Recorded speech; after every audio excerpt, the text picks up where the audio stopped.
अब कोई आने वाला होगा ना, देखो कहीं दूल्हे बन के आए सब। चलिए, अगला शासक है शाहजहां।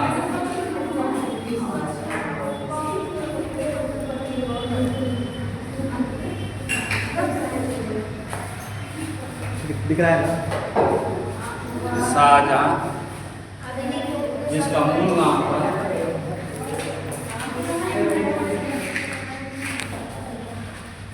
खुर्रम।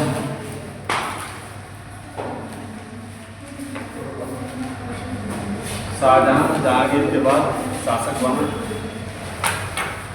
और इसका मूल नाम था खुर्रम। इसका शासन काल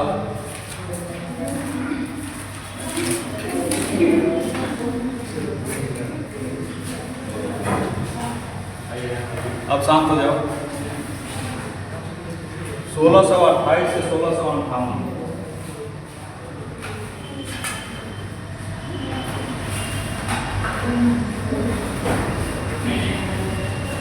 1628 से 1658 ईस्वी तक शासन किया। खुर्रम का शाब्दिक अर्थ होता है आनंददायक। आनंददायक। और खुर्रम इसको नाम रखा था इसका दादा अकबर द्वारा इसका नाम खुर्रम रखा गया। 5 जनवरी 1562 ईस्वी में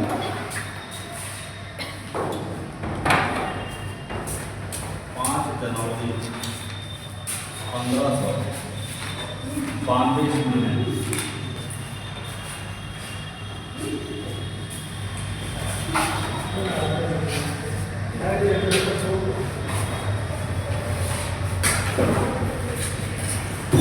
5 जनवरी 1522 ईस्वी में 1592 मारवाड़ के शासक उदय सिंह की पुत्री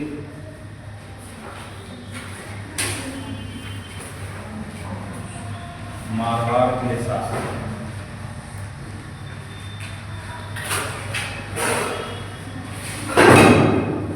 उदय सिंह की पुत्री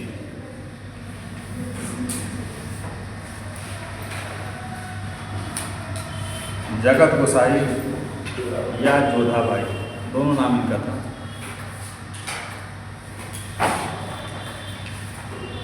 जगत गोसाई या जोधाबाई।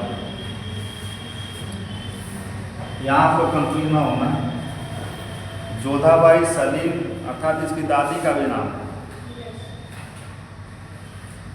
और जोधाबाई इसकी माता का भी नाम, इसलिए कंफ्यूजन न रहे। इनका मूल नाम था जगत गोसाई, लेकिन जोधाबाई इनको भी कहा जाता है। ये गर्भ से इसका जन्म होगा। यदि कोई पूछे कि शाहजहां के माता का क्या नाम था, तो जगत गोसाई या जोधाबाई। ये राजपूतानी थी, इन्हीं गर्भ से शाहजहां पैदा हुआ।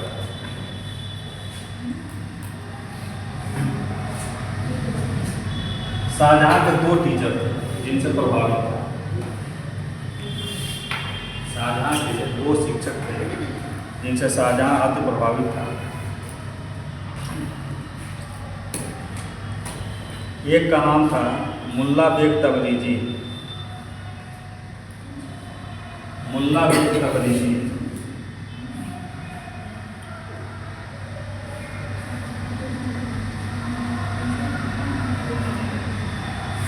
और दूसरे शिक्षक का नाम था अली गिलानी।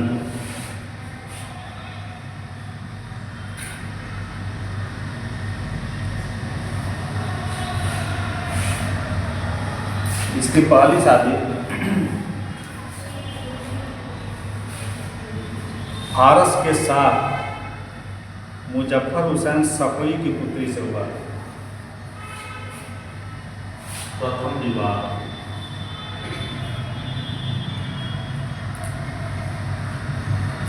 फारस का मतलब आज किस नाम से जाना जाता है? ईरान। ईरान। फारस के साथ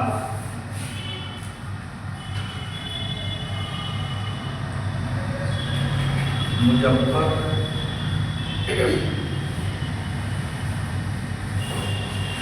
फारस के साथ मुजफ्फर हुसैन सफवी की पुत्री से हुआ था।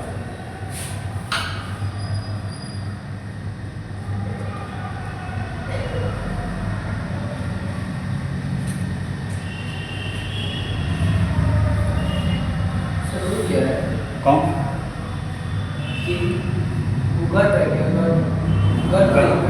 गर्भ से हुआ। मारवाड़ के शासक उदय सिंह की पुत्री जगत गोसाई या जोधाबाई के गर्भ से शाहजहां पैदा हुआ, अर्थात इसके माता का नाम था जोधाबाई या जगत गोसाई। पहला विवाह हुआ मुजफ्फर हुसैन सफवी की पुत्री से, और जो द्वितीय विवाह हुआ था वह थे मुमताज महल।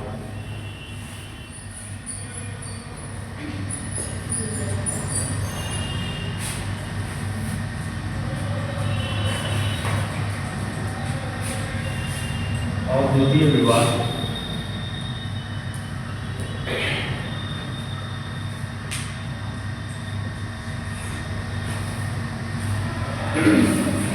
आसफ खां की पुत्री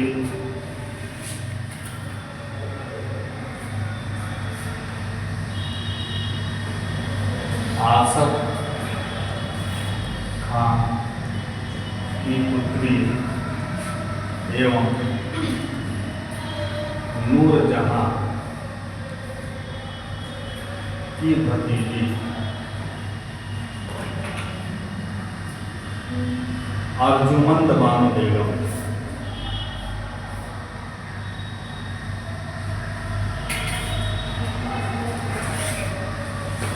पहला विवाह किससे हुआ? फारस के साथ मुजफ्फर हुसैन सफवी की पुत्री से हुआ, और द्वितीय विवाह आसफ खां की पुत्री एवं नूरजहां की भतीजी अर्जुमंद बानो बेगम। इसी अर्जुमंद बानो बेगम को मुमताज महल की उपाधि प्राप्त हुई।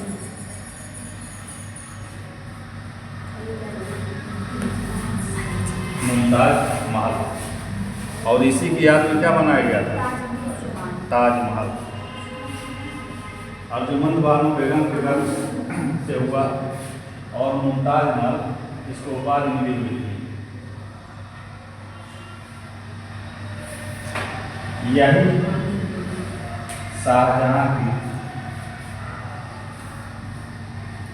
प्रिय पत्नी थी।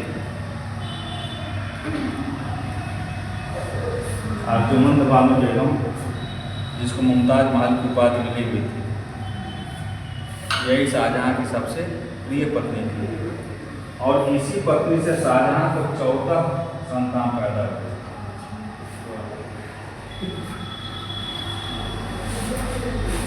शाहजहां को 14 संतान पैदा हुए अर्जुमंद बानो बेगम के गर्भ से, जिसमें 7 जीवित और 7 की मृत्यु हुई। जिसमें से 7 जीवित थे और 7 पैदा होते ही मर गए, और 14वीं संतान जब पैदा हुई उसी के प्रसव पीड़ा में मुमताज महल की मृत्यु हो गई। तो इसमें बच्चे हो गए तब पहली बार का नाम चाहिए। ये कोई गारंटी है तो नहीं पहली में ही प्रसव पीड़ा अधिक हो गई। मुमताज महल को प्रसव पीड़ा बहुत अधिक होता था, इसीलिए जब जब बच्चे होते थे तो शाहजहां कसम खाता था कि इसके बाद हम बच्चा पैदा नहीं करेंगे, लेकिन तुरंत अगले साल फिर इसको बच्चा होता था। हर बार प्रसव पीड़ा अधिक होता था, और लास्ट वाले में प्रसव पीड़ा अधिक हुआ और कमज़ोर भी हो गई थी, इसलिए उसकी मृत्यु हो गई।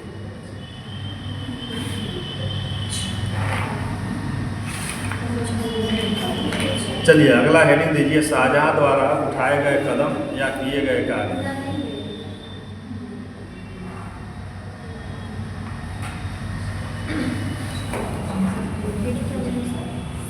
हेडिंग डालो, शाहजहां द्वारा उठाए गए कदम या शाहजहां के कार्य। इसको हटा दें।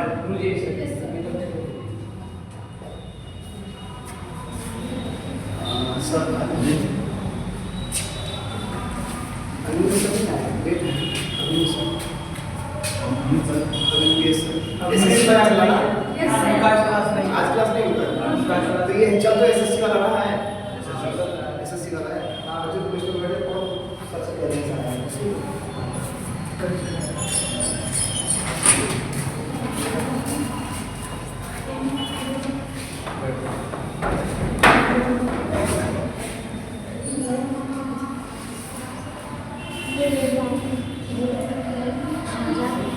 चलिए, शाहजहां के कार्य। हाँ ये तो है, उठाए गए कदम या शाहजहां द्वारा किए गए कार्य, दोनों एक चीज।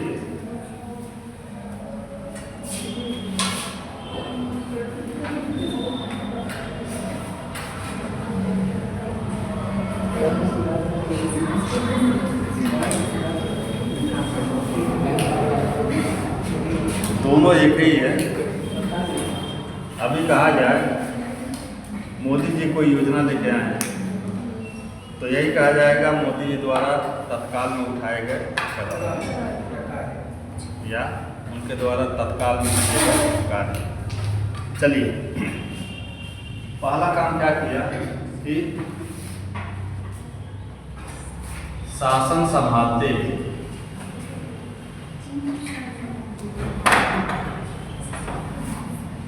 शासन सत्ता संभालते नूरजहां बेगम को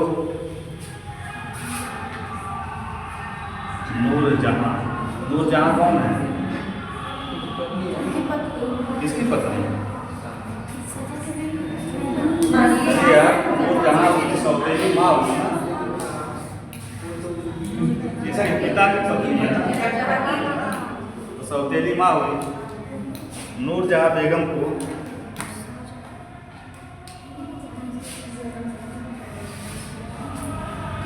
2 लाख रुपया वार्षिक पेंशन।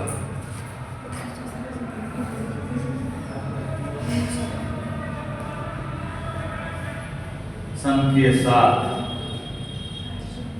लाहौर दे दिया, अर्थात राजधानी से इनको जो है हटा दिया। नूरजहां बेगम अर्थात अपनी सौतेली माँ को 2 लाख रुपया वार्षिक पेंशन देकर भेज दिया कहाँ? लाहौर। ठीक।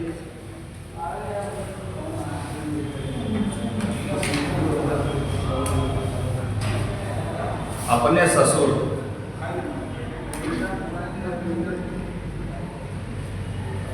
आसफ खान, कौन है? आसफ खान को साम्राज्य का वजीर नियुक्त किया। वजीर का मतलब क्या है? एक तरह से प्रधानमंत्री। अपने ससुर आसफ खान को साम्राज्य का वजीर नियुक्त किया।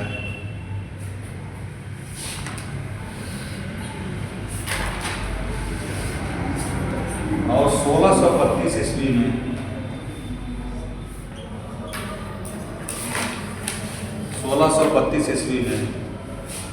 पत्नी की मृत्यु पर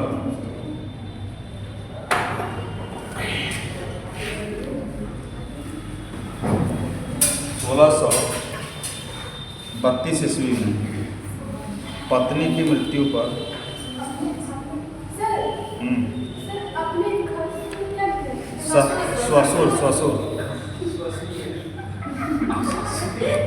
ससुर का सूत्र क्या होगा?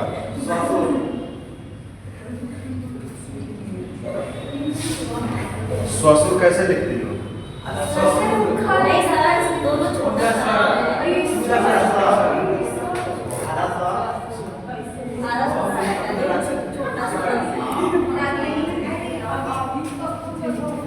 बड़ा सा और पूरा छोटा सा।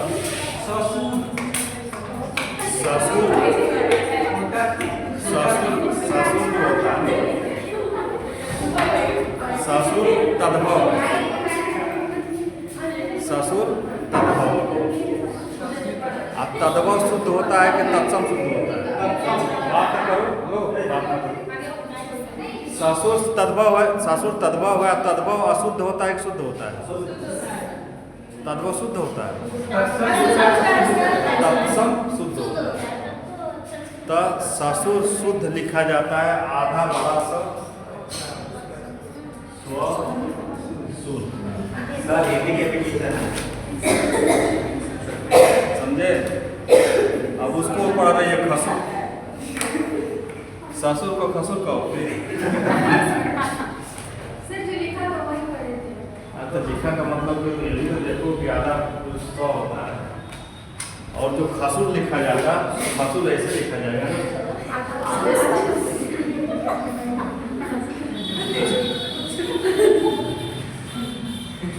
खसुर तो ऐसे लिखा जाएगा। इसको बंद कर देना, इसको बंद कर।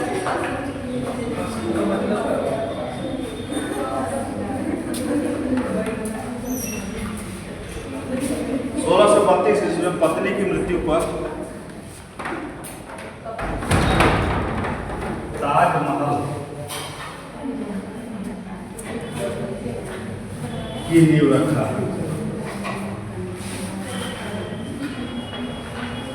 मुमताज महल की मृत्यु पर उसकी याद में ताजमहल की नींव रखा का 1632 ईस्वी। ये क्यों खुल जा रहा है?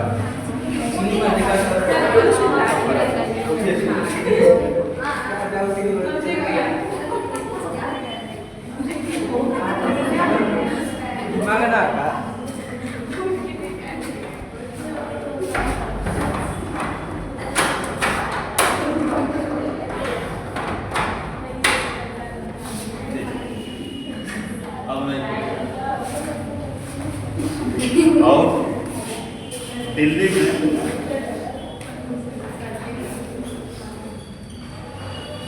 पत्नी की मृत्यु पर ताजमहल की नींव रखा कब? 1632 ईस्वी में। और कहाँ पे रखा है नींव? आगरा में। आगरा में कहाँ पर? यमुना नदी के किनारे। और उसी जगह पे रखा था जहाँ पहली बार मुमताज से मुलाकात किया था। पहली बार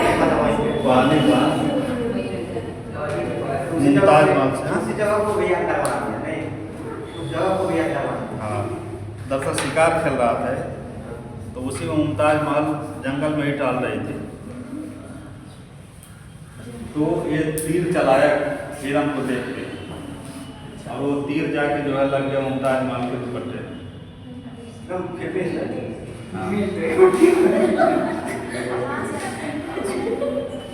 दुपट्टा उसको फंस गया पेड़ में, जाके दुपट्टा उसको उतार के दिया। उसके बाद से वही स्थल यादगार करने के लिए वहीं पर ताजमहल का नींव रखा। चलिए दिल्ली में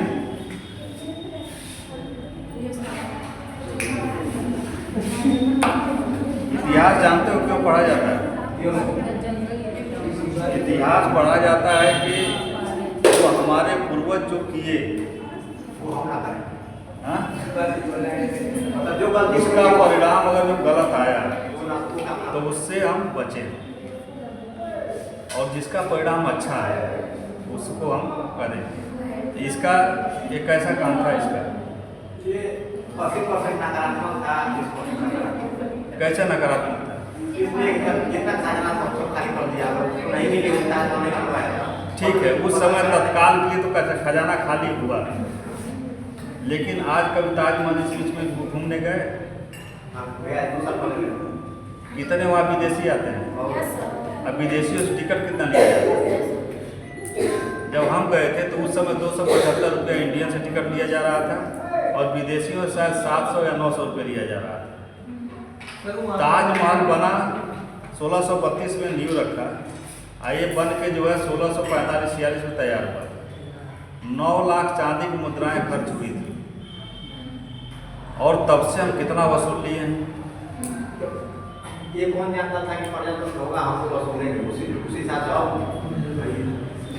उस दरमियान को देख के चलेंगे ना, उस समय को देख के चला जाए तो ठीक है कि प्रेम का एक निशानी है। वह अपने अनुसार सोच रहा था, वो बादशाह था। तो कुछ न कुछ तो ये है कि कम से कम इंडिया में 7 अजूबों में से एक ताजमहल तो है। यदि नहीं बना होता तो 7 अजूबों में से कोई इंडिया का स्थल होता? नहीं होता। तो कम से कम इतना तो देखो कि आज कम से कम 9 लाख चांदी की मुद्राएं लगी थी उस समय, और आज कितना वसूल लिया गया पैसा। और जो भी विदेश से आता है तो एक बार चांद को ताज को कायदे से नहीं आता है। ब्रिटेन के प्रधानमंत्री आए तो बोल रहे थे कि दुनिया में सिर्फ 2 तरह के लोग होते हैं, एक पहला वो जो ताजमहल देखा है, और दूसरा वो जो ताजमहल नहीं देखा।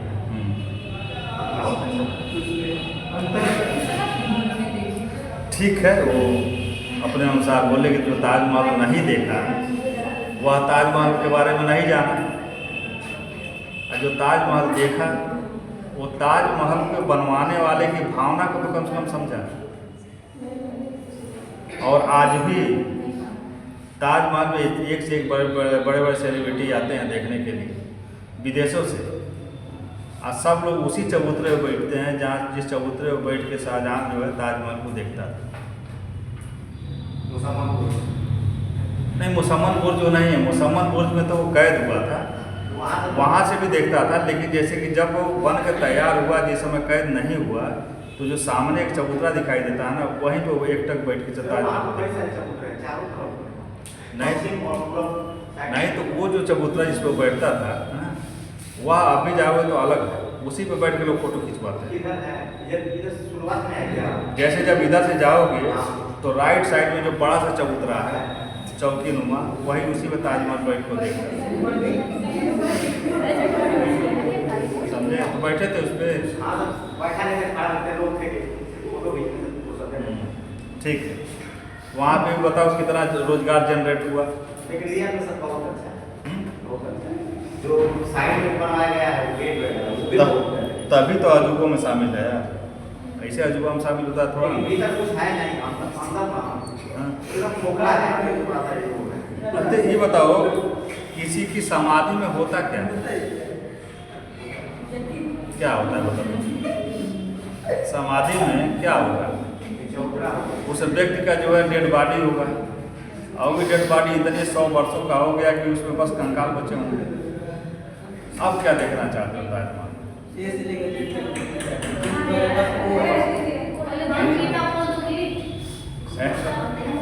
अब उसमें जो है एंजेलिना जोली को खड़ा कर दिया जाए।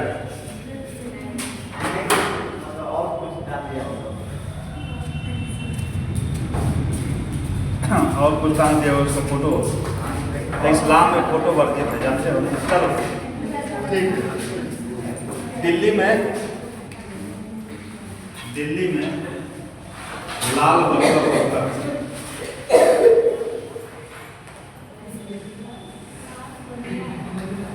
लाल बलुआ पत्थर से लाल किला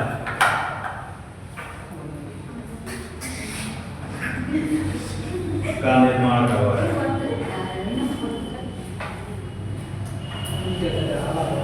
लाल बलुआ पत्थर से लाल किला। लाल किला देखो आप भी बहुत महत्वपूर्ण है। वहां से कौन झंडा फहराता है? हाँ? एक बार पीएम, एक बार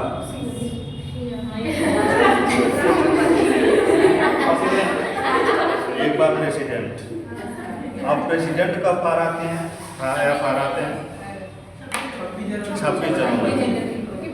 26 जनवरी को प्रेसिडेंट से ही क्यों झंडा फहराया जाता है? संवैधानिक प्रधान वही है, राष्ट्रपति संवैधानिक प्रधान, इसलिए संविधान का निर्माण हुआ। 26 जनवरी का महत्व संविधान से है।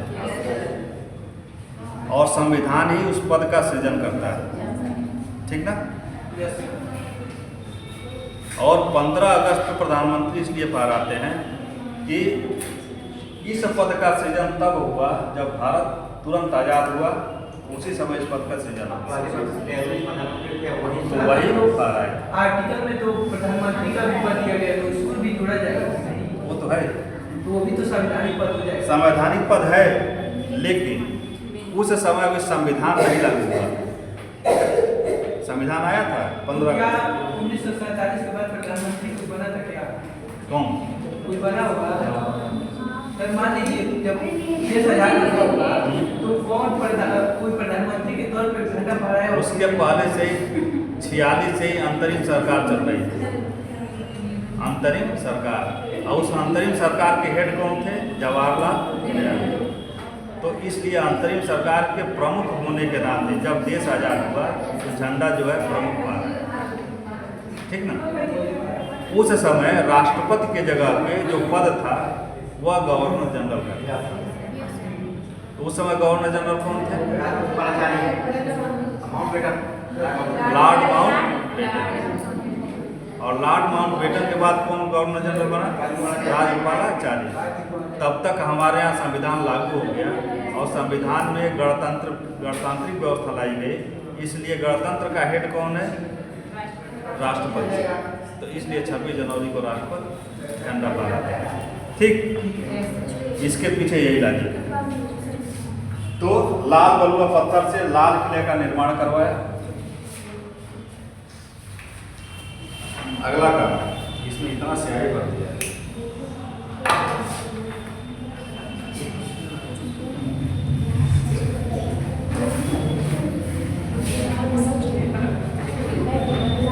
तख्त-ए-ताउस,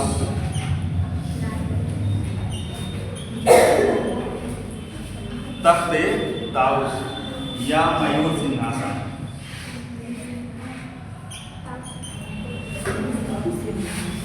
का निर्माण करवाया, इसी पे शाहजहां बैठता था। तख्त-ए-ताउस या मयूर सिंहासन स्वयं बनवाया और इसी पे बैठता था, और इसी सिंहासन में कोहिनूर हीरा लगवाया।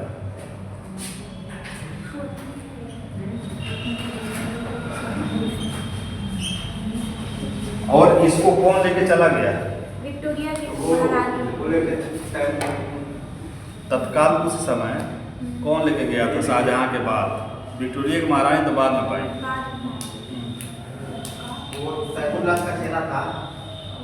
तैमूर लंग कब का है? और नादिर शाह का आक्रमण हुआ 1739 में।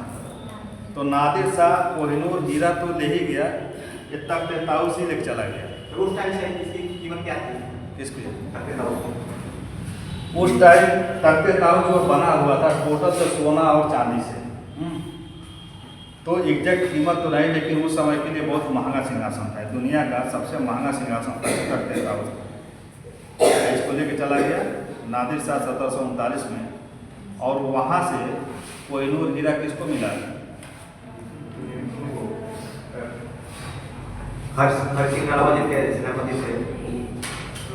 महाराजा रणजीत सिंह को। और उसके बाद से महाराजा रणजीत सिंह से ये हीरा कहाँ गया? महाराजा रणजीत सिंह के वंशज थे दिलीप सिंह, उनके कार्यकाल में हीरा कहाँ चला गया? लंदन। और वहाँ पे महारानी के मुकुट में लगा दिया गया। इस समय 3 देश इस पर मुकदमा लड़ रहा है।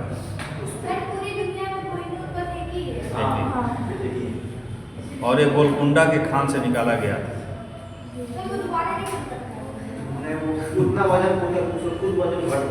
उस डिजाइन का और उस वजन का हीरा दुनिया में कहीं अभी मिला ही नहीं। बनाया आर्टिफिशियल नहीं, वो नेचुरल, वो खुदाई में मिला हुआ था। और मुकदमा इसका चल रहा है। इंडिया अलग लड़ रहा है, पाकिस्तान भी लड़ रहा है, अफगानिस्तान लड़ रहा है, और बांग्लादेश भी अब जाकर मुकदमा लड़ रहा है। अब ब्रिटेन की सरकार कहती है हम हीरा रखने के लिए इच्छुक नहीं, हीरा हम आप लोगों को दे देंगे, लेकिन आप लोग डिसाइड कर लीजिए किसको दें, क्योंकि कोहिनूर तोड़ दिया जाएगा तो उसका महत्व खत्म हो जाएगा। वो सर श्रापित है, जिसके पास जाता है उसका साम्राज्य खत्म हो जाता है।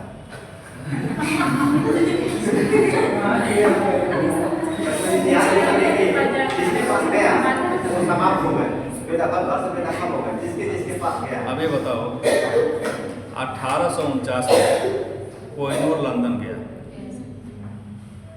अब भारत का आज़ाद कब हुआ? 1947 में। लगभग 100 वर्षों तक तो शासन रहा नहीं, और 100 वर्षों तक केवल इंडिया पे नहीं। ये भी कहा जाता है कि महारानी के साम्राज्य में सूर्यास्त नहीं होता है। इसका मतलब कि पूरी दुनिया पे शासन था महारानी अर्थात ब्रिटेन की महारानी का। 100 वर्ष के बाद लगभग जो दुनिया के देश आज़ाद होना शुरू हुए। 1947 से लेके 1960 के बीच में ब्रिटेन के अधिकार में दुनिया के लगभग जितने देश थे सब के सब आज़ाद हो गए। तो हम कैसे कहें कि कोहिनूर श्रापित है? 100 साल तक जो साम्राज्य चला, कोहिनूर के जाने के बाद यदि कोहिनूर गया 10-12 साल के अंदर में ब्रिटेन का साम्राज्य खत्म हो जाता है, तब कहा जाता है कि कोहिनूर श्रापित है। तो श्रापित कैसे माना? आज भी ब्रिटेन किस देश से पिछड़ा हुआ है? महाशक्तियों की श्रेणी में खड़ा हुआ है ब्रिटेन। इतना छोटा सा टापू इतने बड़े बड़े देशों से जो है शक्ति में आगे है, इकोनॉमिकल और आर्मी। तो क्यों ना आगे हो? जब सब जगह से पैसा छान के वहाँ गया, इसी तरह से गया, लेकिन गया ना। आगे होना चाहिए। क्या उस समय जो है कोई आपके हाथ को पकड़ के रखा था इंडियन के, या कि आप अपना व्यापार कीजिए, आप कहीं साम्राज्य स्थापित मत कीजिए? कोई माना भी नहीं किया। हर तरह से पंगु भी तो बना दिया था। कौन? पंगु हम बने तब न बना दिया था। अभी तो परवर्ती मुगलों को तुम अभी पढ़े हो।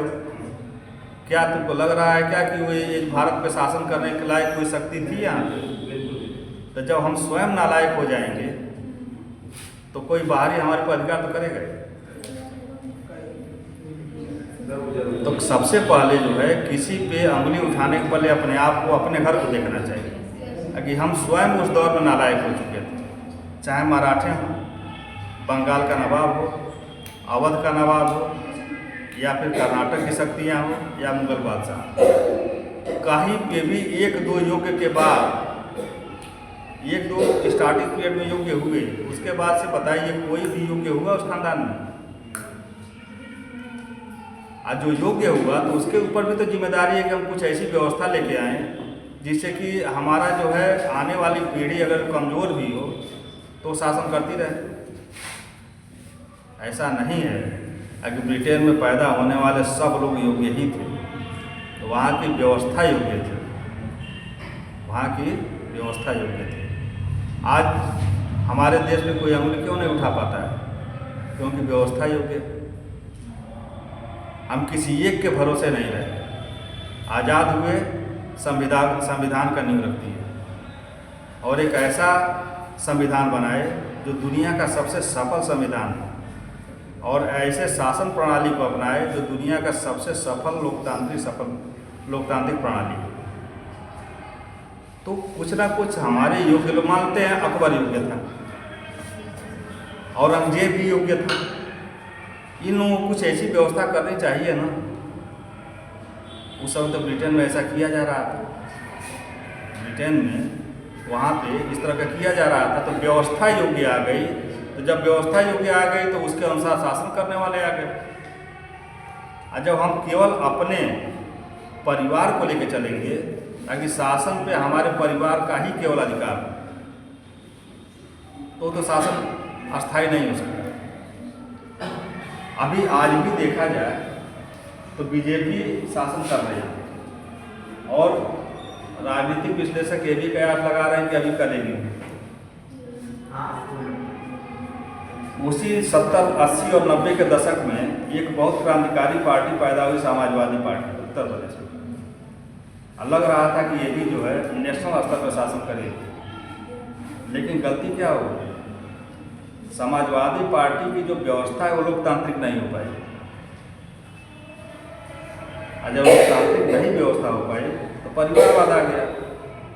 जो भी लड़का बड़ा हो रहा है उसको यहाँ का टिकट दे दो। यही व्यवस्था अपने यहाँ मध्यकाल में चलती रही, यही कारण है अभी हम गुलाम हैं। ठीक ना। चलिए, ये लेके चला गया कौन? नादिर साहब। और बाकी आसिफ शासक था, बहुत विशेष से काम किया नहीं। एक काम किया कि इसके शासनकाल में जो हिंदू मुस्लिम समन्वय की व्यवस्था अकबर स्थापित किया था, सुलह कुल की नीति, वह ध्वस्त होने लगी। ये औरंगजेब अकबर और जहांगीर की अपेक्षा कट्टर शासक था। लिखो इसको। शाहजहां के शासनकाल से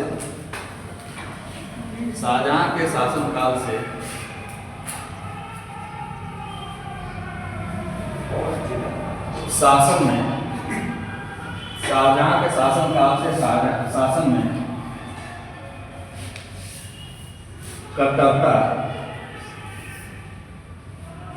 कट्टरता हावी होने लगी और अकबर द्वारा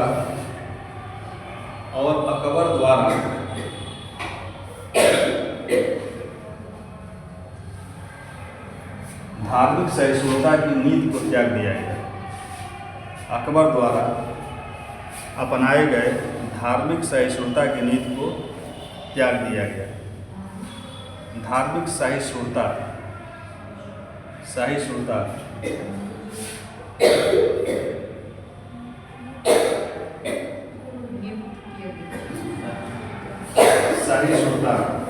का मतलब नहीं जानते? निष्पक्षता, समान निगाह से सबको देखना।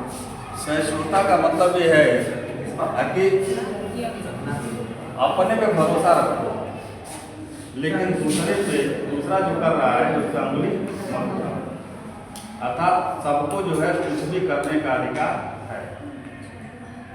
सबको, जो भी हमारे साम्राज्य में रह रहे, हिंदू हो, मुस्लिम हो, सिख हो, ईसाई हो, किसी को भी अपने पूजा स्थल, अपने देवता को मानने सबका अधिकार है। किसी को प्रतिबंध नहीं लगाया जाएगा। इसी को कहा जाता है धार्मिक सहिष्णुता की नीति को त्याग दिया गया।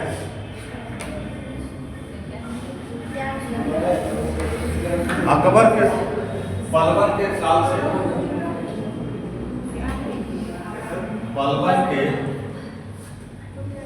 से चली आ रही सिजदा एवं पायबोस तो पढ़ा है। क्या था? सुल्तान के सामने लेट के अभिवादन करना।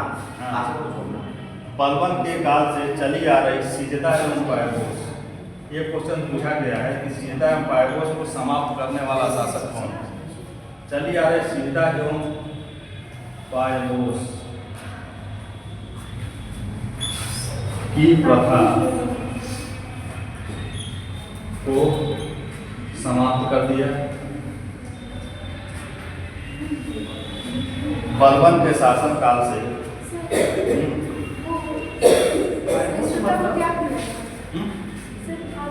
धार्मिक सहिष्णुता का त्याग किया। हाँ, पायबोस का मतलब कि लेट के पैर के अंगूठे को चूमना। बादशाह बैठा है, तो कोई अमीर आएगा तो लेटेगा, लेट के उसके अंगूठे को चूमेगा, पैर के अंगूठे। इसी को कहा जाता है पायबोस। की प्रथा को समाप्त किया। एक क्वेश्चन पूछा गया है कि सिजदा में पायबोस की प्रथा को किसने समाप्त किया? तो शाहजहां। अगला, हाँ, वो जो ऐसा करेगा, मान लीजिए हम ही लेट के चूम रहे हैं, सारा तलवा खत्म हो गया ना, एकदम जमीन पे आ जाएंगे, हमेशा झुके रहेंगे। हाँ, इसी का पीछे यही उद्देश्य होगा ना। हाँ, लेकिन इस्लाम में वर्जित है। इस्लाम भाईचारा की बात करता है, आपस में भाईचारा की बात करता है। इसीलिए इस्लाम में कोई पैर नहीं छूता है, गले मिलते हैं और फिर जो है चुप के ऐसे सलाम करेंगे। तभी तो झुक रहे हैं। हाँ, अरे उतना तो झुकना ही चाहिए भाई। उतना भी छोड़ दोगे, उतना नहीं छोड़ा जा सकता ना। चलिए, अपने हिंदू धर्म की तरह से, हालांकि हर धर्म में अपना अपना जो अपनी विशेषता है। अगला तीर्थ यात्रा का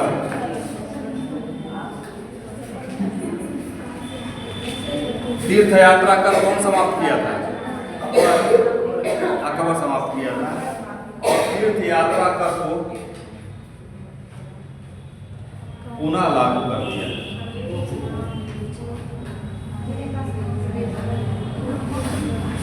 तीर्थ यात्रा कर को पुनः लागू कर दिया और धर्म परिवर्तन है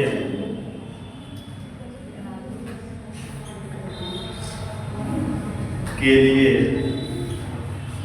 एक नए विभाग की स्थापना की।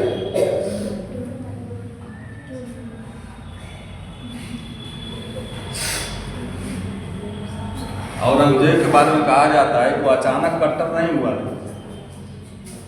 जहांगीर की मृत्यु के बाद शाहजहां के काल से कट्टरता का दौर शुरू हो गया था। हाँ, औरंगजेब को इसको बढ़ावा दिया। धर्म परिवर्तन के लिए एक नए विभाग का यह स्थापना की, जिसमें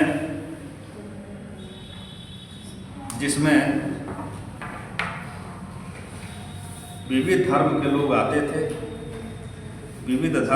आते थे, और इस्लाम स्वीकार करते थे, इस्लाम धर्म को स्वीकार करते थे।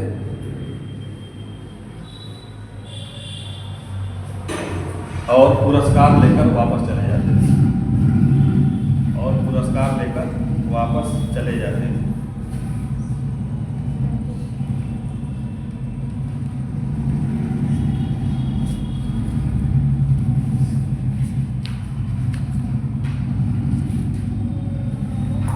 चलिए, शाहजहां के पुत्रों में उत्तराधिकार का युग, जो सबसे इम्पोर्टेंट है इसके शासनकाल में। कहा जाए कि जबरदस्ती नहीं, इधर तो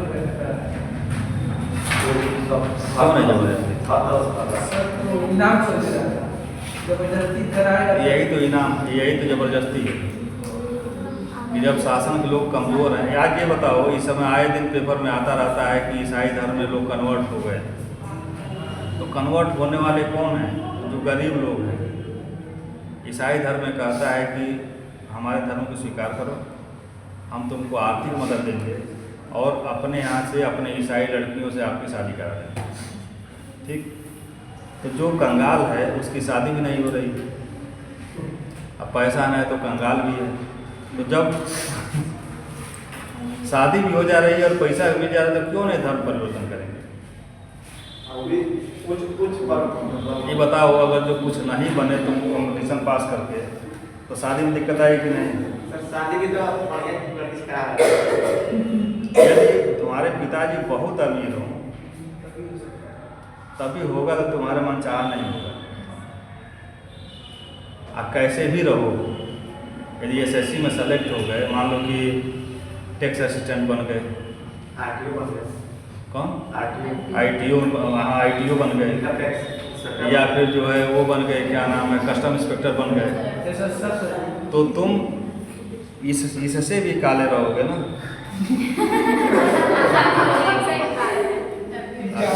अक्सर सोशल मीडिया में चलता है, इससे भी काले रहोगे। तो एकदम ट्यूबलाइट जैसी लड़की तुम्हारे गले में बरमाला डालेगी, चमकती हुई। देखो, ऐसा वो सोशल मीडिया में जो चल रहा है गलत नहीं चल रहा है, सही चल रहा है। अगर जो जयमाला में जाओ, अगर जो लड़का एकदम मान लो कि बहुत खराब हो और लड़की बहुत सुंदर है, तो वहाँ पे तुरंत बाराती भांप लेते हैं कि लड़का सरकारी नौकरी कर रहा है। समझे? तो इसलिए जो है ना, यदि शादी या सुंदर लड़की से सुयोग्य और अच्छे खानदान में करना है, तो आज के ज़माने में नौकरी बहुत जरूरी है। प्राइवेट नौकरी में जाके तुम कुछ भी कर लो, बहुत बीटेक करके इंजीनियर पढ़े हैं और उनकी सैलरी लाखों में है, लेकिन फिर भी उनका दहेज जो है 5 से 10 लाख के बीच में है। एक जो सिपाही हो जा रहा है ना, उसका दहेज जो है 15 से 20 लाख के बीच में। यह भी सही है कि जो बीटेक किया हुआ लड़का जितना सुख उस लड़की को दे देगा ना, उतना सिपाही कभी नहीं देगा। लेकिन क्या है, दिमाग में ये भरा हुआ है कि वो बीटेक करके किसी प्राइवेट जॉब में है। अब कोरोना सरकारी नौकरी वाले के महत्व को और बढ़ा दिया, क्योंकि कोरोना में बड़े बड़े इंजीनियर लोग आके बैठ गए का, एक सिपाही बैठा नहीं बैठा ना, बैठेगा भी तभी से लग जाएगा, बैठेगा तभी सैलरी आएगी, साल भर बीमार पड़ जाए तभी सैलरी आएगी। और उसके बाद से अगर कुछ बदतमीजी भी अपने विभाग में कर दिया तो बहुत होगा तो सस्पेंड होगा। सरकारी जो कर्मचारी होते जानते हो, कहते हैं कि suspend is not for punishment, suspend होना कोई पनिशमेंट नहीं। प्राइवेट जब नौकरी में क्या होता है, सस्पेंड नहीं बर्खास्त, जाओ घर को भी खेती करो। तो इसलिए ये एज है, इसमें मर मिट के नौकरी पालो। नौकरी बहुत आ रही है, होमगार्ड हो जाओगे ना तो होमगार्ड का भी दहेज मान के चलो कि भर्ती जो होगी ना तो 10 लाख का दहेज पाएंगे सब, और सुंदर लड़की मिल जाएगी। हाँ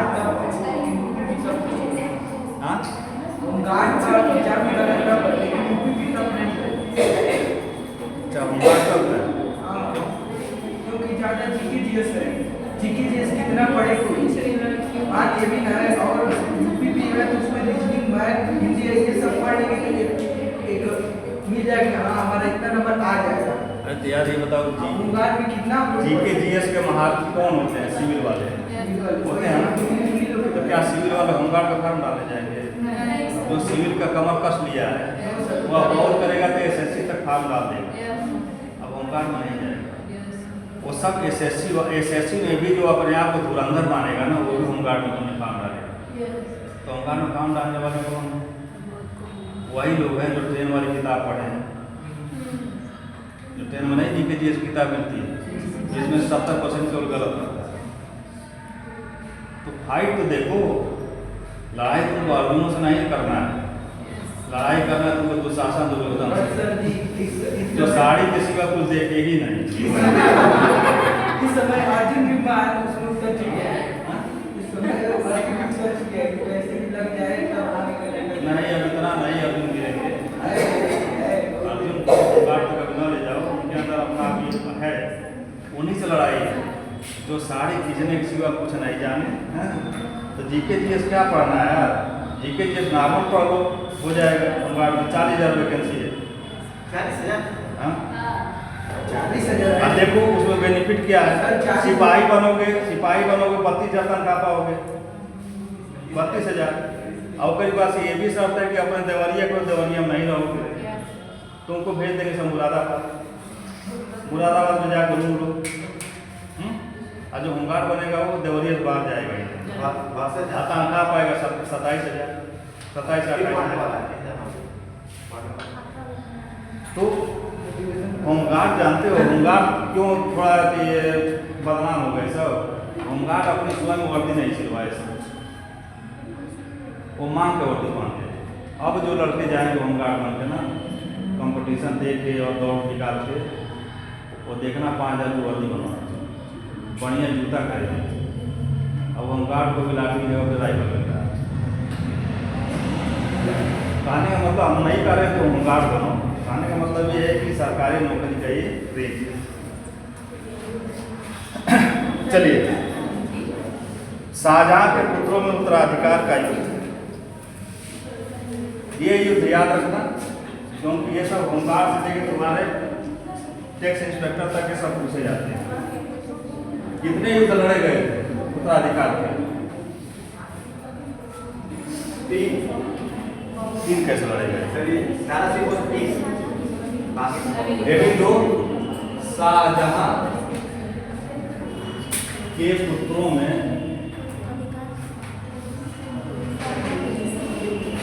उत्तराधिकार का युद्ध, शाहजहां के पुत्रों में उत्तराधिकार का युद्ध। क्रम क्या है? ब द सा ख दे। बदसा ख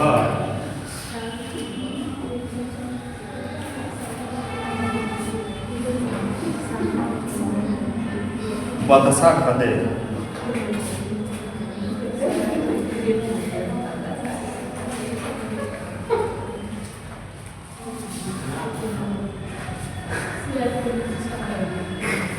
ब से बहादुर गढ़करी।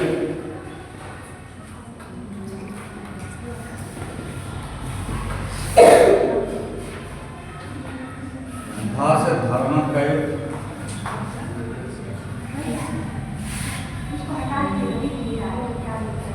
सा से सामू गढ़करी।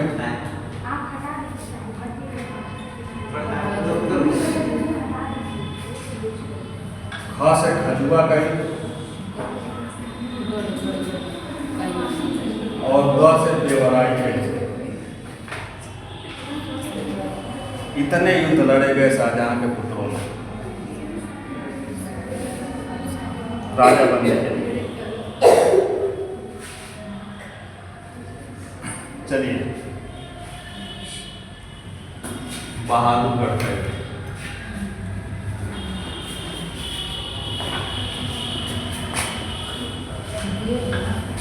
बहादुरगढ़ का युद्ध 14 फरवरी 1858।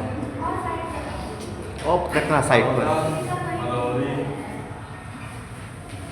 1658। अपने आगे मोबाइल है।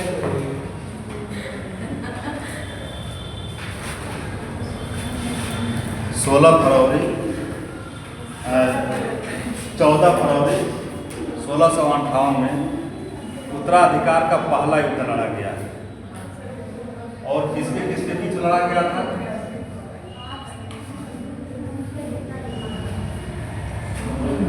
यह युद्ध लड़ा गया था शाह शुजा और शाही सेना के बीच।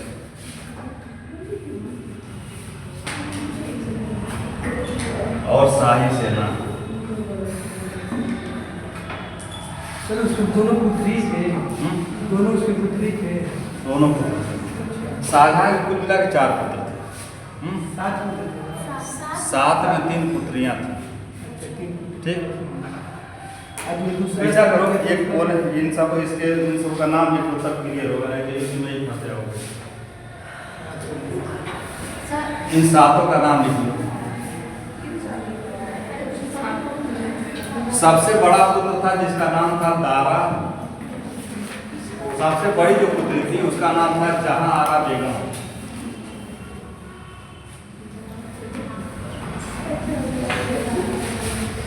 सबसे बड़ी, इसके संतान में सबसे बड़ी जो पुत्री थी उसका नाम था जहां आरा बेगम।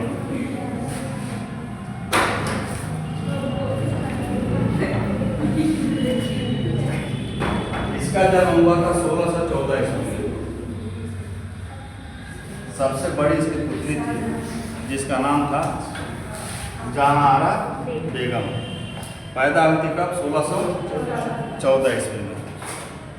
सेकंड नंबर का संतान दारा सिकोह।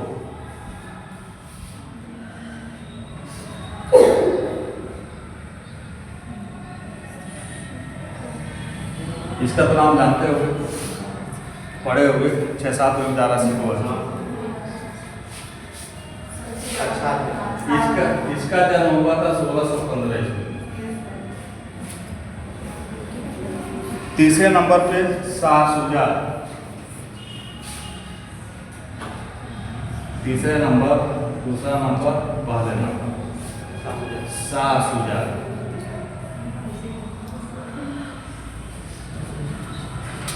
और शाह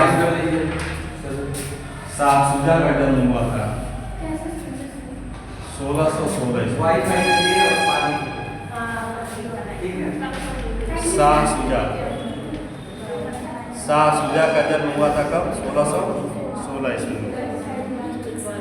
तीसरे, इसके बाद चौथे नंबर पे थे जिसका नाम था रोशन आरा।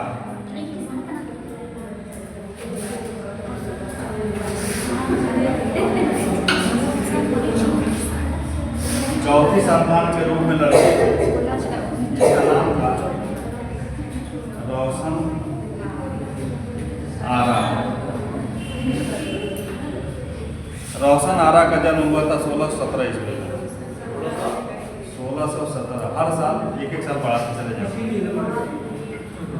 कंटिन्यू था।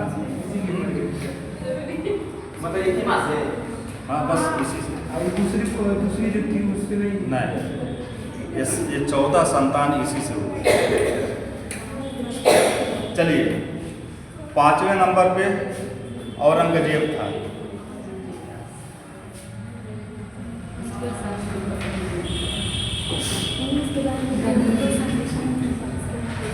पांचवें पे था औरंगजेब और ये पैदा हुआ था 1618 ईस्वी में। 1618।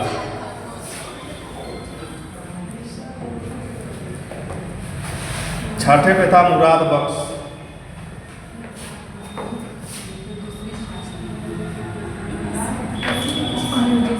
मुराद बख्श यह पैदा हुआ था 1624 ईस्वी में। ये बीच में गैप हो गया, ये बीच वाले पहला हो रहे थे लेकिन जो है मर गए। अंतिम संतान का नाम था गौहन आरा। 7वां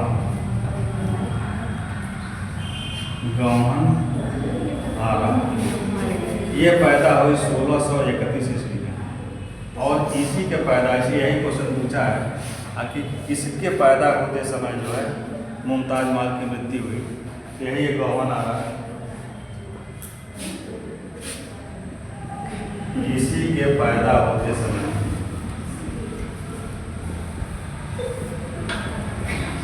जब 14 पे प्रसव पीड़ा के नाते ये कारण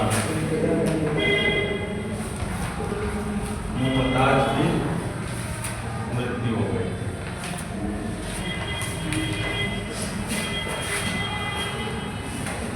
क्या कर रहे थे? 14 के हिसाब में इनके जो जहाँ आना बड़ी है, इसके पहले साल में मर गए। इसके पहले साल में मर गए ना, बीच में जो गैप हो रहा है 18, 24, 24, 31 पहली संतान रोशन है जो जहाँ आ रहा है वो जीवित थी। और लगातार इतना चला, इधर आके जो है गैप हुआ। इसमें जो है पैदा तो हो रहे थे लेकिन बच नहीं रहे। ठीक, अब तो क्लियर हो गया कितने भाई हैं?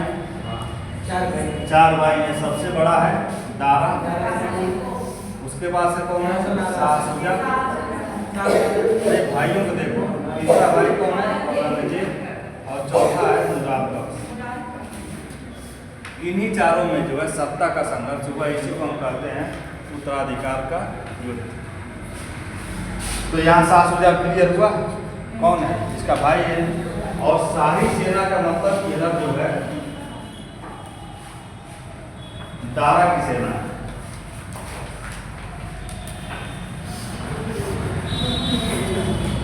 शाही सेना का मतलब क्या है? दारा सिकोह। और शाही सेना इसलिए उसका नाम दिया जा रहा है कि जो बादशाह है शाहजहां, वह दारा सिकोह को ही राजा बनाना चाह रहा है।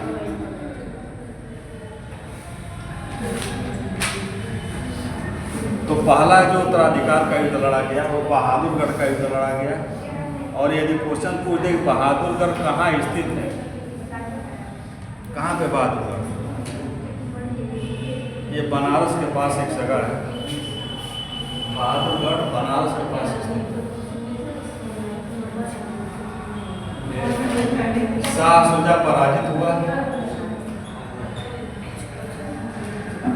और बंगाल भाग गया।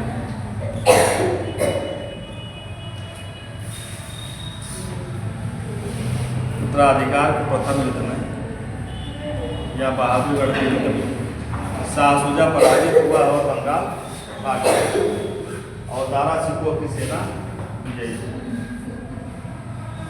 चलिए अगला युद्ध,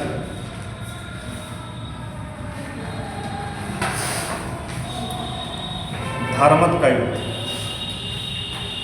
बौथसा धर्मक।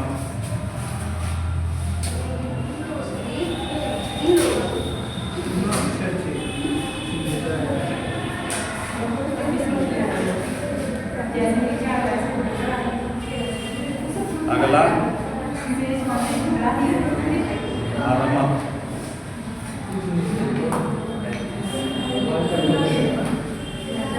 धर्मत का युद्ध 15 अप्रैल 1658। क्यों इतना तुम लोग बात कर रहे हो आज? समझ में नहीं आ रहा है क्या?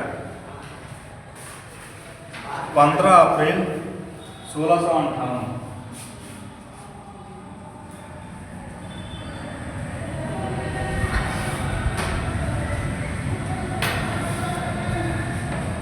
और धर्मत कहाँ पे? मध्य प्रदेश के उज्जैन के पास है। मध्य प्रदेश के उज्जैन के पास धर्मत है। यहाँ पे युद्ध लड़ा गया। एक तरफ औरंगजेब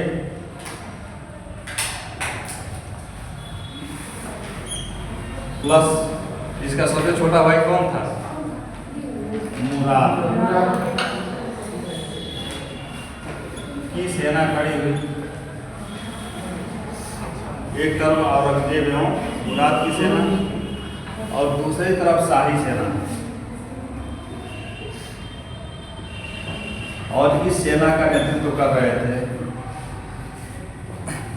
जसवंत सिंह, जो जोधपुर के राजा थे। शाही सेना का नेतृत्व कौन कर रहा था? जसवंत सिंह।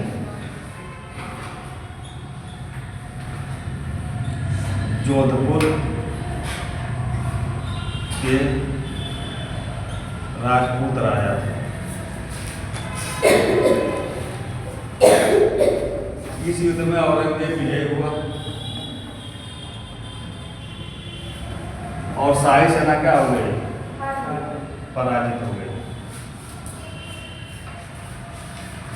और पराजित होने के बाद जसवंत सिंह जब अपने साम्राज्य में वापस लौटे तो रानी किला का दरवाजा खोलने से इनकार कर दी। यह कहा कि आप युद्ध से में पीठ दिखा के आए हैं, तो इसलिए हमारे यहाँ आपका जो है कोई स्थान नहीं। और फिर अपने ही साम्राज्य से वापस चले आए। चलिए अगला सामूगढ़ का युद्ध।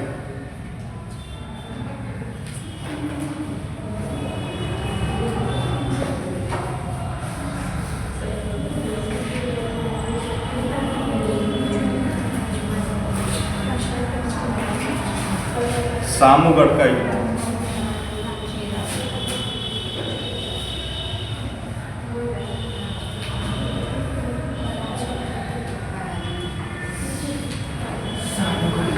सामूगढ़ का युद्ध 29 मई 1858। कंटिन्यू युद्ध चल रहा है। 1858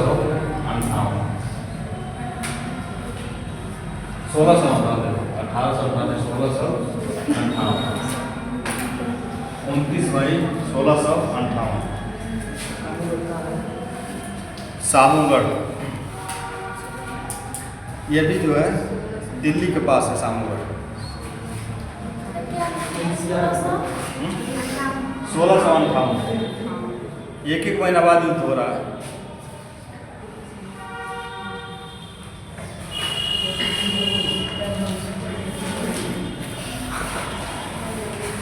औरंगजेब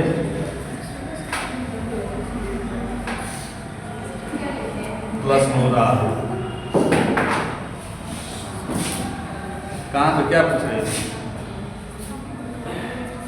सामूगढ़ का युद्ध 29 मई 1658।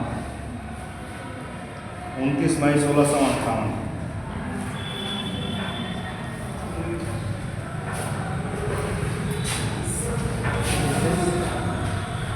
औरंगजेब प्लस मुराद और इधर शाही सेना।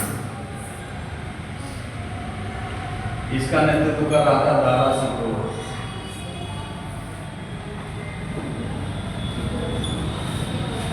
दारा शिकोह जो सबसे बड़ा पुत्र था इसका, यही नेतृत्व कर रहा था। औरंगजेब विजयी और दारा सिकोह पराजित हो गया।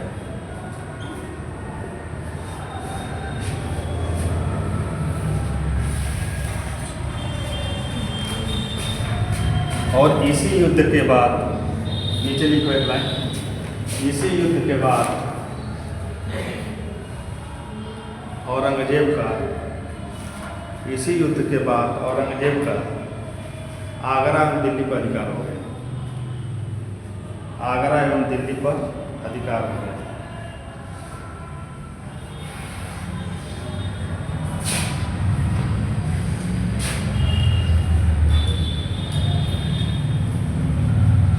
अगला पॉइंट, इसी युद्ध के बाद औरंगजेब ने मुराद को कैद कर लिया। जो इसका साथ दे रहा था उसी को औरंगजेब क्या किया, कैद कर दिया।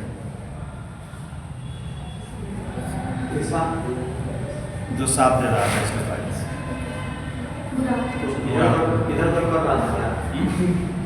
इधर उधर नहीं, वो जानता था कि अगर ये जीवित रहेगा तो ये उत्तराधिकार का युद्ध इससे भी लड़ना पड़ेगा। लगातार मेरा साथ दे रहा है तो ये भी कहेगा कि साम्राज्य को हमको भी बांटिए। तो इसलिए मौका पाया और इस युद्ध में उसको कैद कर दिया। मुराद जो इसका साथ दे रहा है। अगला खजुआ का युद्ध। खजुआ अपने भाई जो इसका साथ दे रहा था उसको कैद कर दिया। खजुआ का युद्ध।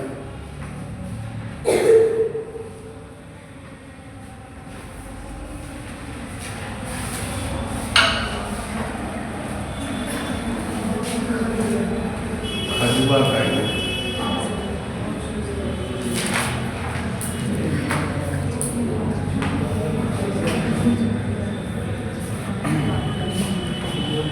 5 जनवरी 1659।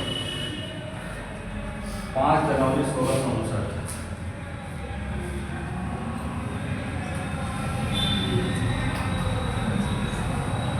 अब खजुआ इलाहाबाद के पास है।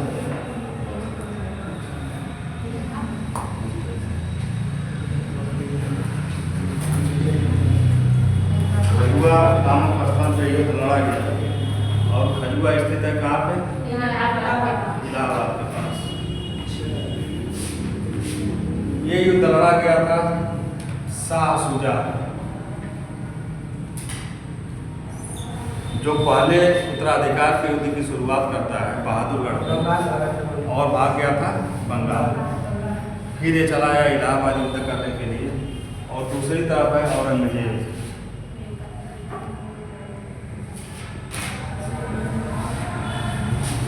शाह शुजा पराजित हुआ और मार डाला गया। 2 भाई खत्म हो गए।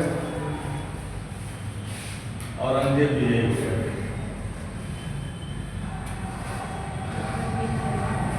अंतिम उत्तराधिकार का युद्ध देवराई का युद्ध।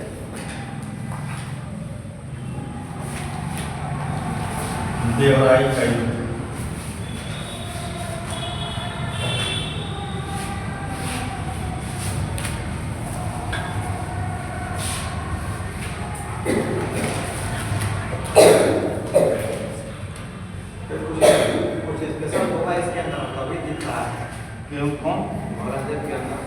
स्पेशल तो था।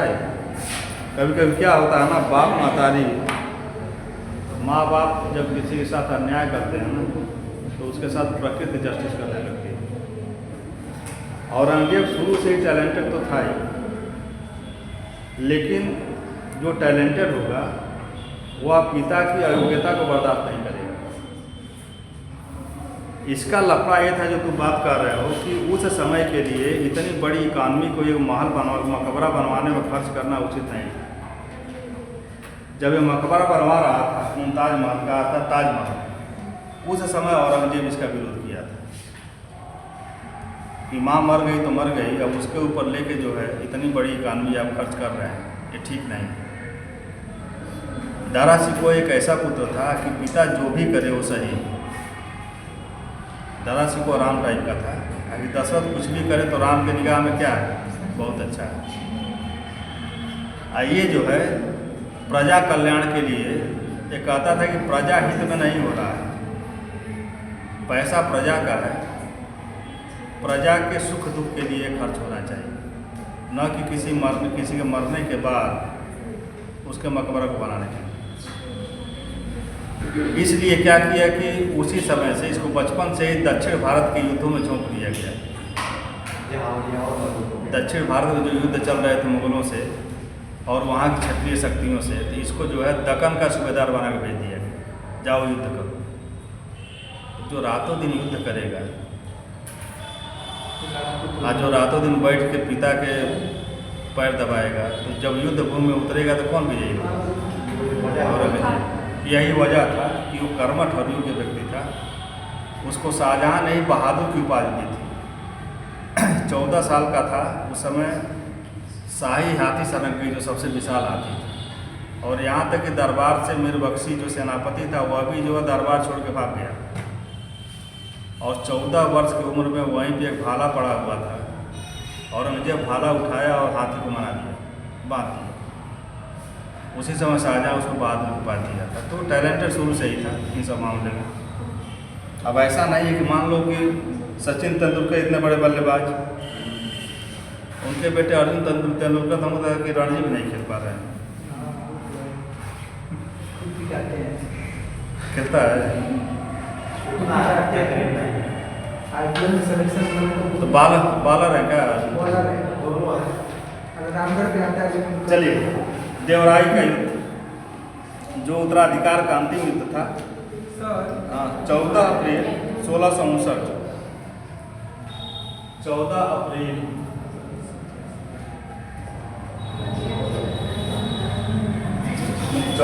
1659 ईस्वी में लड़ा गया था।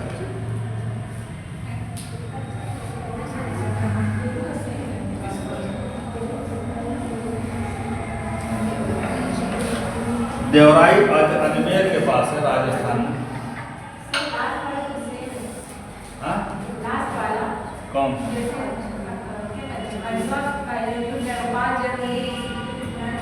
5 जनवरी 1659, 14 अप्रैल 1659। तो क्या सेम है?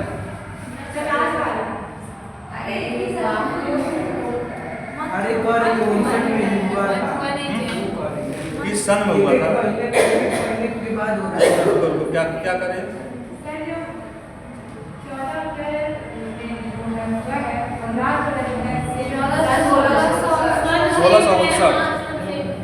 1659 अजमेर के पास ये युद्ध लड़ा गया था देवराई का, और औरंगजेब और दारा सिकोह के बीच।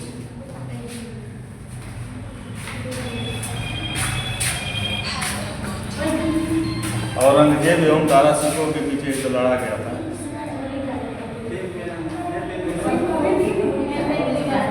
औरंगजेब एवं दारा सिकोह।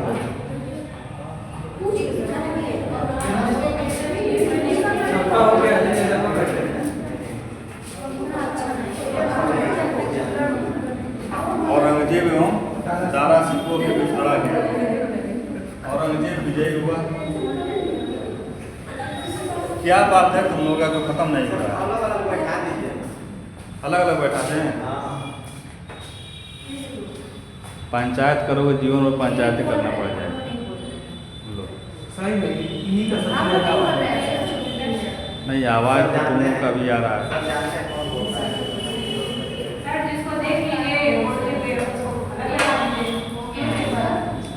बात ना करो, या दिक्कत हो तो दो दो बैठ जाओ।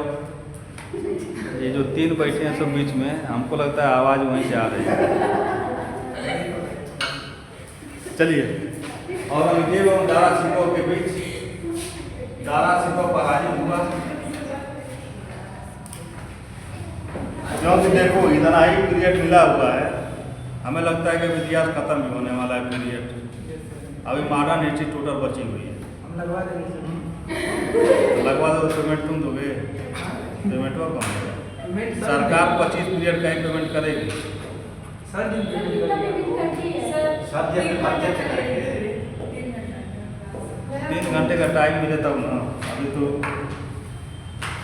चलो संडे वनडे को जो है लिया जाएगा। हालांकि यही अब चल रहा है वहाँ पे भी, सिविल वाले में भी आप लोग आना चाहो तो आ सकते हो, क्योंकि वहाँ पर वर्किंग आवर ख़त्म हो गया है। और हालांकि वहाँ पे आ गए औरंगजेब विजय हुआ और दारा सिकोह पराजित हुआ और जान बचाकर युद्धभूमि से भाग गया।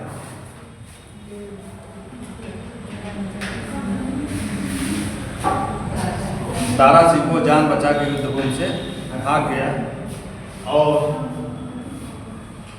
दादर के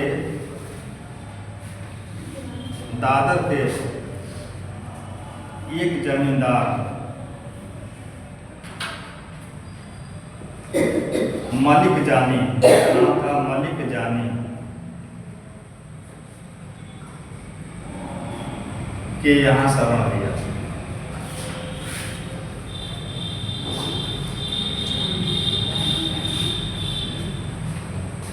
देवराई के युद्ध में दारा सिकोह पराजित हुआ और जान बचाकर भाग गया। और कहाँ शरण लिया? दादर का एक जमींदार था। दादर नागर हवेली वहाँ दादर नागर हवेली नहीं, गुजरात में मलिक जानी के यहाँ शरण लिया। मलिक जानी क्या किया, इसके साथ विश्वासघात किया और इसको कैद करके औरंगजेब को दे दिया।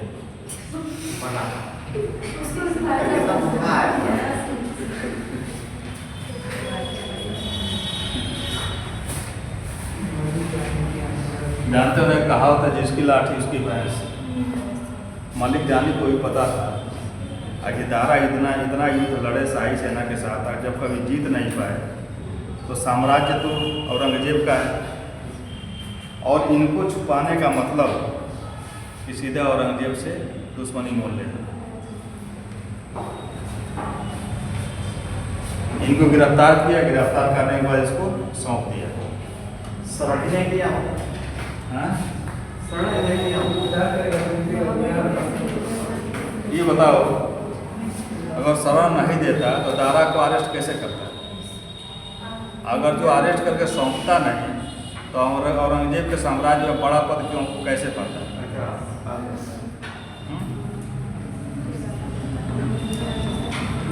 जो ये फाइल चल रही है एप्स्टीन फाइल, ये क्या है? पूरी दुनिया की शक्तियां एक टापू पे इकट्ठी हो रही हैं। तो एक तो मनोरंजन है, लेकिन एप्स्टीन अपनी सुरक्षा के लिए व्यवस्था किया था ना, ताकि जगह जगह कैमरा लगाया था। और इतने बुद्धिमान लोग ये नहीं समझ पाए कि हम नंगा नाच यहाँ कर रहे हैं, हम कैद नहीं हो सकते हैं कैमरे में।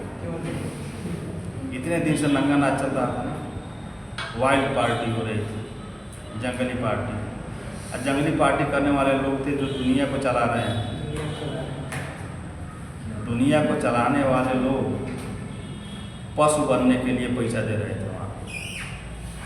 सर इसमें एक कारण आपको बताएंगे, जो समाज है, जो बड़े बड़े लोग हैं, जो बेसिक जो समाज है, जिसमें समाज मायना होता है, उसे हम लोग करते हैं और वो चीज़ें हम लोग कट जाते हैं, वो मिलता ही नहीं, तो लोग बुरी चीज़ों की तरफ वो हो जाते हैं। देखो, संतुष्टि दो तरीके की होती है, एक भौतिक संतुष्टि होती है, एक आध्यात्मिक संतुष्टि होती है। जो आध्यात्म के क्षेत्र में मुड़ के संतुष्ट होता है तो उसको किसी चीज़ की ज़रूरत नहीं। और जो भौतिक वस्तुओं को जुटा के संतुष्ट होना चाहता है तो कभी जीवन में संतुष्ट हो ही नहीं सकता। वहाँ जाने वाले लोग जो थे वो भौतिक वस्तुओं से सुख चाहते थे कि भौतिक वस्तुओं से हम सुख को प्राप्त करते हैं। और भौतिक वस्तुओं का एक अपना गुण होता है। तुम अभी सोच रहे हो ना कि हमको एक अच्छी नौकरी मिल जाए। जिस दिन अच्छी नौकरी मिल जाएगी ना, तब वो तुम्हारे लिए बहुत गौण हो जाएगा, बहुत बड़ी बात नहीं रहेगी। तब तुम्हारी चाहत कुछ और हो जाएगी। अच्छी लड़की शादी हो गई, ये बताओ, नहीं सही बात है, अच्छी लड़की शादी हो गई, विश्व सुंदरी है ऐश्वर्या राय, है ना? और कब की सुंदरी है, अब अभी जो है खड़ा किए है तो अन्य सुंदरियों सबसे सुंदर है। अभिषेक बच्चन, यदि सुंदरता ही सब कुछ होता है तो अभिषेक बच्चन ऐश्वर्या राय के रिश्ते इस समय खटास चल रहे हैं। क्यों? क्योंकि जो चीज़ें मिल जाती हैं उसका वैल्यू नहीं बस वही बात। तुम भी नौकरी पा गए, सुंदर लड़की के बारे में सोचे, मिल गई होगी, फिर क्या सोचोगे? एक कार ले ले, एक कार ले ले, कार भी आ गया, फिर सोचोगे कि नहीं हवाई जहाज़ से चल लेते, हवाई जहाज़ से चलना शुरू कर दिए।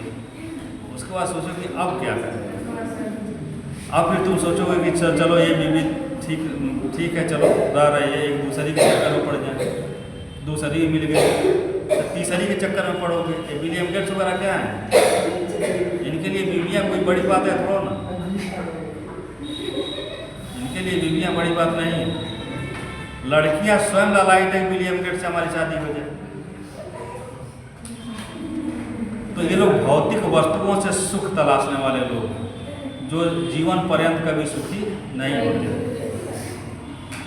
आज जो संतोष अपने आध्यात्म में किया और जितना पाया उसी में संतुष्ट हो गया, वह सुखी है।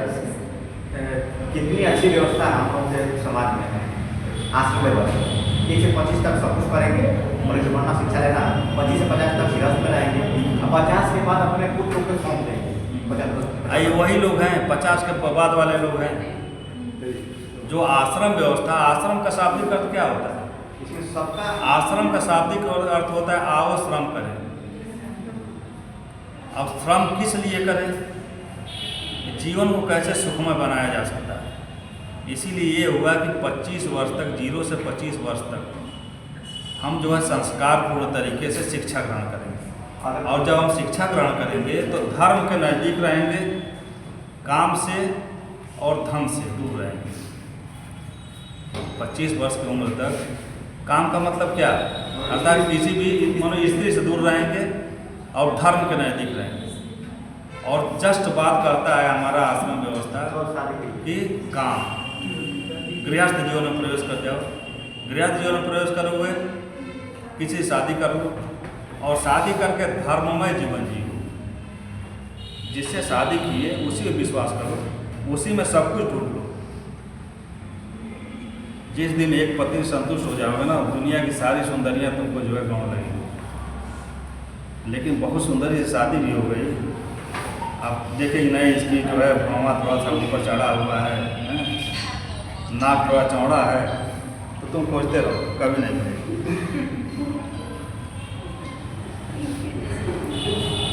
समझे? चलिए हम लोग कहाँ थे?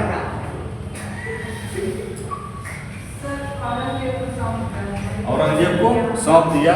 औरंगजेब क्या किया कि इसके सर को कटवाया और इसके बेटे का सुलेमान सिकोह नाम था, दोनों के सर को कटवाया।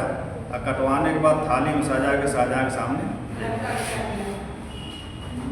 भोजन की थाली में सजवा के वहाँ भेज दिया और औरंगजेब शासक बन गया। सर इससे ये क्लियर हो जाता है कि कितना वो अच्छा शासक थे सर, लेकिन वो थे एकदम बर्बाद। यार देखो, राजनीति की अपनी डिमांड हो रही है। राजनीति का मतलब ये है कि उतना बर्बाद था, क्या करता? उतना बर्बाद था। राजनीति का मतलब ये कोई उतना बर्बाद करेंगे। ये बताओ, जब तक बर्बर तरीके से विद्रोही को दंड नहीं दोगे, तब तक अन्य भी विद्रोह तो होते रहेंगे। आखिर बर्बर विद्रोहियों को क्या किया था तुमको याद है? तुगलक खान जब विद्रोह किया बंगाल में, तो विद्रोह का दमन करने के बाद उसके साथियों को कहाँ बैठाया? लोहे के खूंटे में बैठाया, ऊपर से हथौड़ा ठुकवा दिया। और उसी बीच से अपने बेटे को लेकर गुजरा कर और कहा कि जो भी हमारे साम्राज्य में विद्रोह करेगा उसका हश्र यही होगा। बताओ विद्रोह होगा जल्दी? अब कोई विद्रोही हो, उसको ठीक है 2-4 तमाचा मार के छोड़ दो, तो बार बार करेगा। तो शासक की अपने युग के अनुसार जिम्मेदारियां होती हैं, उस तरह से वो निर्णय लेता है। तो कोई बर्बर और कट्टर नहीं होता, उस युग का मामला है। चलिए अगला शासक है औरंगजेब।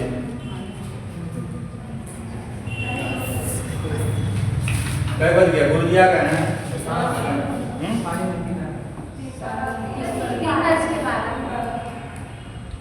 कै बजे क्लास खत्म होता है? अच्छा ठीक है, चलो। कितना और कोशिश करेंगे, इतिहास खत्म नहीं होगा, तो इसलिए टाइम से ही जाओ।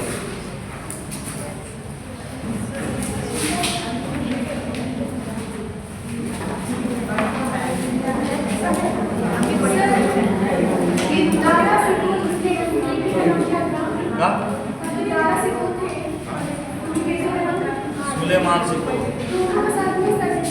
हाँ, दोनों का साथ कटवाया और थाली में रख के शाहजहां के सामने फोटो।